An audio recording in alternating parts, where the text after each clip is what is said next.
So some people think that they can stretch out their upper back muscles. And when I say upper back muscles, for those who are really keen, the middle trapezius rhomboid, basically the upper back muscles that go horizontally, the ones that pull your shoulder blades back.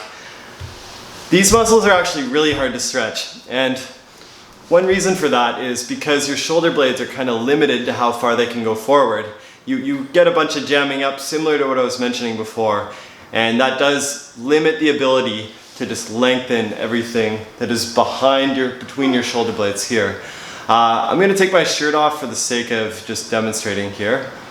But basically what you got going on here is muscles that often can get very, very tight.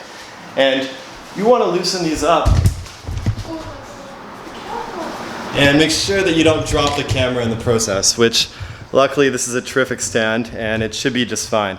So anyways, now we got the close-up of my shoulders here. Basically in between the shoulder blades, you want to use that ball, the same thing I was mentioning before, and just lay on it. So in this case, what I'm going to do, kind of hard to demonstrate this, so I'm just going to show you guys here for now, but you want to imagine that this is up against a wall or on the ground. I actually prefer on the ground personally. And you just want to roll all the tight areas out.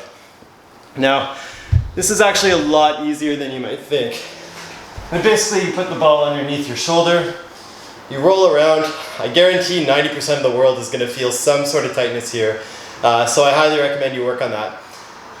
One other alternative though, if you do feel that this is too much, because for some people this digs in a lot, you can also grab a foam roller instead. I personally don't prefer these, but putting one horizontally and just kind of rocking your body back and forth. You can work out those same areas.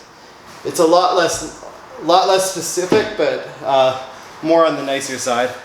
And basically how that works is you want to always get between your shoulder blades here with that, and it's going to roll back and forth like that there. Some people will claim that they can get a stretch by just kind of reaching forward like this with their hands or by crossing over here. I'm not going to say they're wrong, because there is always going to be some people that can, but there are very often people who don't get any benefit from that. They don't feel anything, and if they feel anything when they do it, kind of similar to the abs one, they get more pressure here than they get a stretch there. So if you're one of those people, I strongly suggest you use this instead.